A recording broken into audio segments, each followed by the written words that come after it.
Okay, let's revisit this outfit because I found something else. This was Taylor's outfit for the VMAs. Also know Taylor had a little hint at that pattern in the Ready For It music video.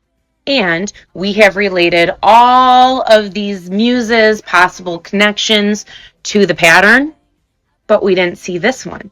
And this one is a link to Patti Smith. This is an article from the New Yorker, and it's Off the Shelf by Patti Smith. So this was an excerpt out of Just Kids. We know Just Kids is about Patti Smith and Robert Mapplethorpe's relationship, and I do believe that Taylor is mimicking that kind of like twin flame use of symbols with the 1975er Maddie Healy. But even without that, this is an interesting article. In one of the excerpts from Just Kids, Patti Smith talks about how she was caught stealing an encyclopedia when she was young. Now, the use of the encyclopedia in Just Kids is kind of meant to highlight how a symbol can start with one meaning and change meanings throughout, like, eras. She doesn't use that word, but throughout time.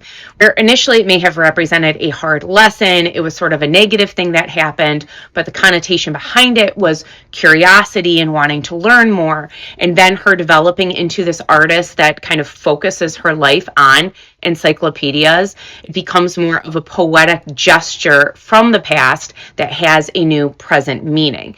And it sort of dives into how symbols can change and evolve, where one might start as something, and then if that remains in your life, it can alter like as many times as you want, which I think is a perfect example of that dress.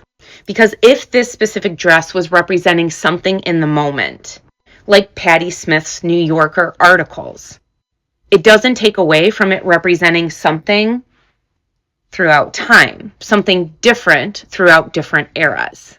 And we have to keep in context that this pattern is sort of everywhere. She's even worn it kind of like nonchalantly.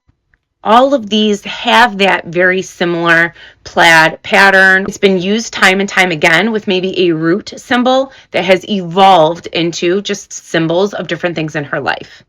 I just think that's so cool.